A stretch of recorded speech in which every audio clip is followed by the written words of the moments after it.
Hi all, welcome to my channel Hobbies. In this video we are going to learn something about, or I'm going to explain you something about how to enhance learning in children.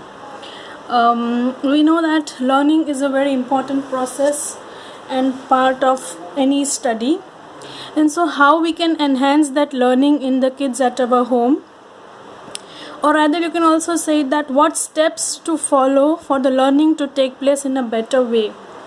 Learning is a complete scientific process, and by following certain steps and following certain practices at home, you can improve the learning ability of your child at your home. So this video is dedicated for that. So let's begin the topic. So what is learning? So first thing what we have to understand is what is learning. Learning is a permanent change in the behavior of organisms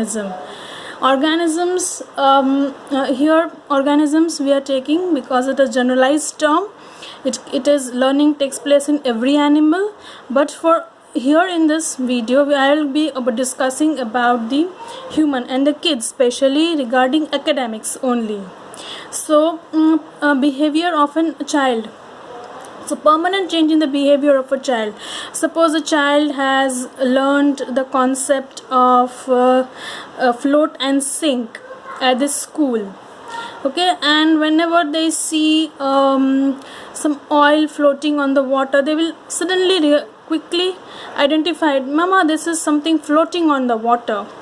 So that is a permanent change. So we can know that the child has learned the concept when they show that change in the behavior, and the change in the learning is so much intricate that every time they can identify it very clearly. So it's a learning is a permanent change in the behavior of organism. Then next, learning is a visible behavior.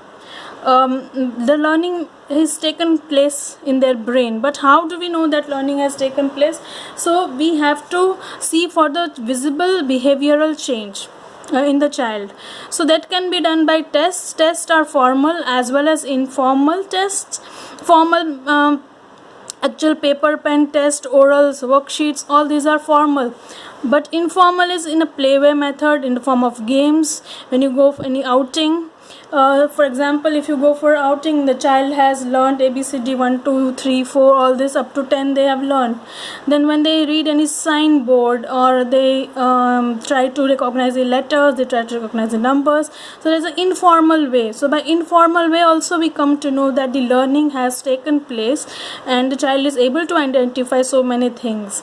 So these are the ways by which we can identify the behavior of the child, change in the behavior of the child, which shows that the child is learning. The next is the steps to follow for better learning to take place. These are the scientific thing, and if you follow this thing judiciously by making a timetable or by putting it in your behavior as a parenting, then surely there will be change in the child's learning process. So first is learning takes place by practice. Practice is very important, whether at any stage. If you practice more, you will be able to put out the better results. So doing what is practice? Practice is doing things again and again.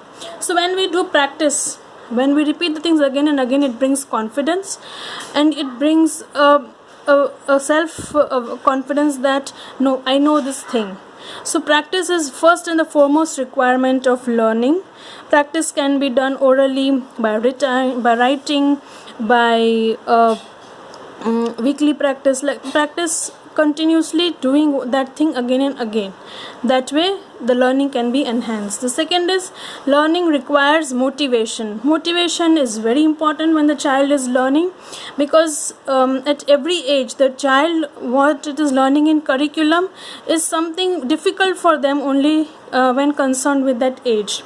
So the learning requires lots of motivation in the form of stars, good words, that you have done it, wow, I believe on you, you can do very wonderful things, yes, you did it, like this way, praises. And then sign language, by using thumbs up, by using smileys, by using stickers, all these different ways you can motivate a child to learn the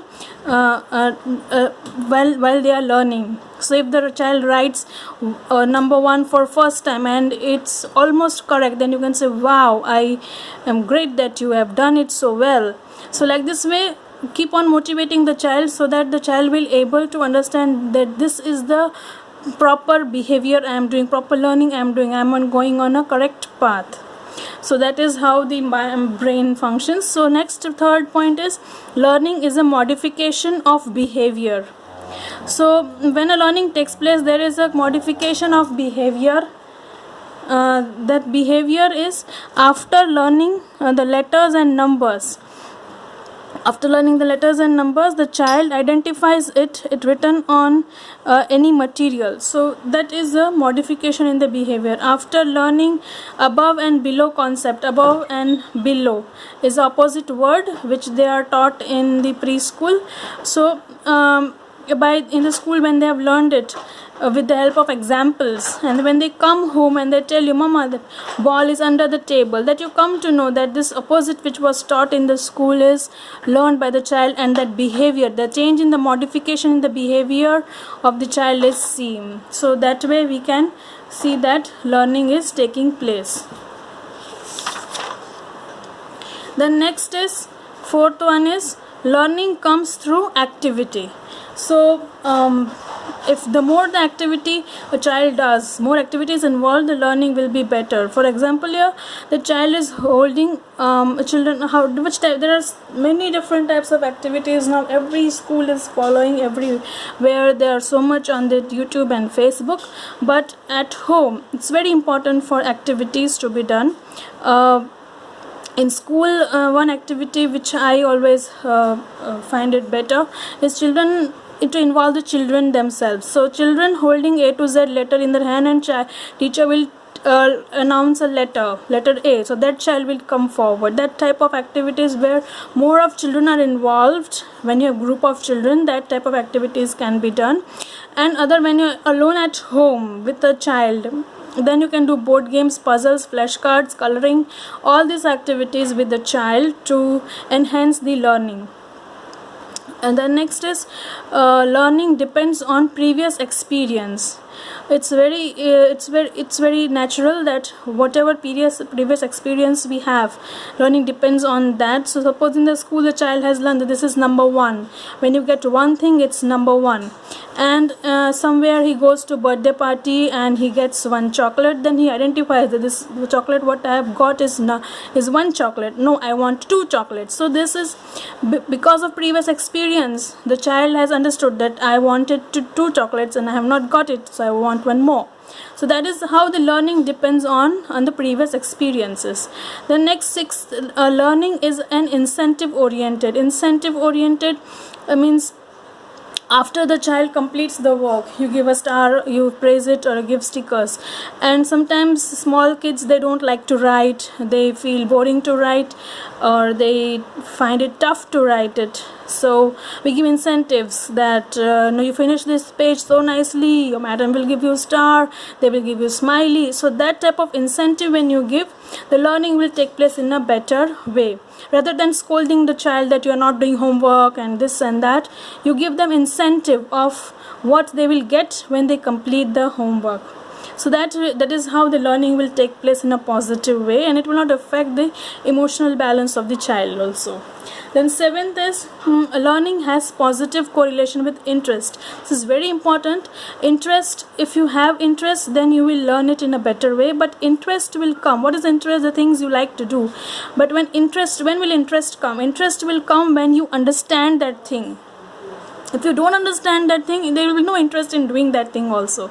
So to develop interest, you have to understand that thing well. So example I have taken here is that maths problem sum solving in higher children. In higher education, sometimes children don't like maths subject because they don't understand what to do in it. Because in maths problems, sometimes you don't understand the problem, what is given, sometimes you don't remember the formula, and sometimes you do silly mistakes. In the place of plus or minus, you write the opposite signs, and then your answer gets wrong every time, and then you lose interest in the subject. So for the interest to develop, you should understand it practice it, and then the interest will start developing.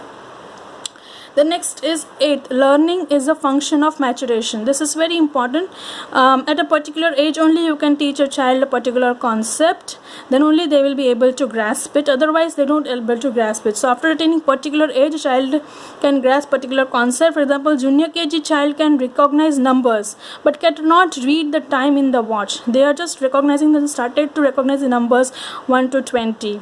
So they will not be able to read the time in that. But senior KG children, after they've completing the senior KG class, they will start to read the watch or the clock time in the watch and the clock. So this is how the learning is a function of maturation, and in school the courses are designed according to the maturation only. So that is a perfectly designed. So we just have to enhance the learning by following all these steps, and if you follow all these steps, I'm sure a child will learn in a positive way, and he or she will be happy to learn the subject. So I hope this topic will help to you for a better parenting of your child towards education and towards learning. Thank you for watching.